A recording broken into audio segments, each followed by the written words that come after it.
Arsenal's reasons for signing Bruno Guimaraes as Declan Rice concerns emerge. It's that time of year when football fans squabble over what each side's dream starting XI will look like for the upcoming season.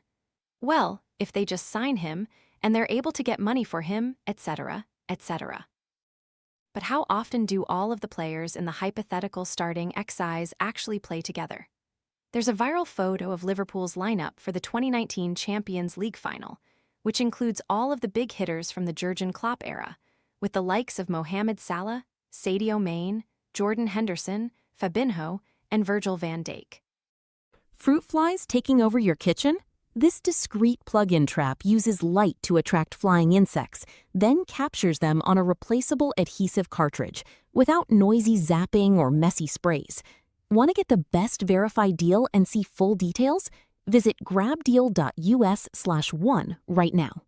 Many are surprised to learn that the exact 11 only started one match together during the entirety of Klopp's reign. The point being, it doesn't matter how your dream starting XI shapes up on paper. The reality is, it very rarely works out like that on the pitch. Injuries, suspensions, and managing workloads are just some of the factors that get in the way here. And that's why Arsenal fans shouldn't worry about how compatible Declan Rice and Bruno Guimaraes are with each other, because they most likely aren't being signed for that reason. Granted, you'd expect they will feature alongside one another plenty, but to get where Mikel Arteta wants Arsenal to be, it's all about strength in depth. Rice was hanging on by a thread towards the end of last season. The midfielder was playing through an injury, which continued to plague his performances at the World Cup. In fact, of Arsenal's outfield players last season, nobody played more than Rice.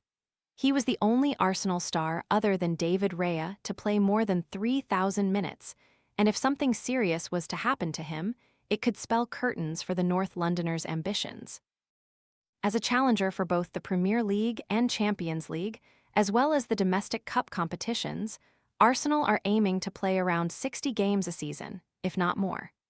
Within that will be matches against teams deploying a low block, teams with intense high presses, big Champions League away matches. The fact that the Guimaraes transfer doesn't make sense on paper is exactly why it makes sense in the long term.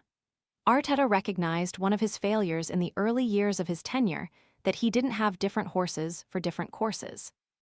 Now the Spaniard has a hurdler for Cheltenham, a sprinter for Royal Ascot, and a chaser for the King George VI.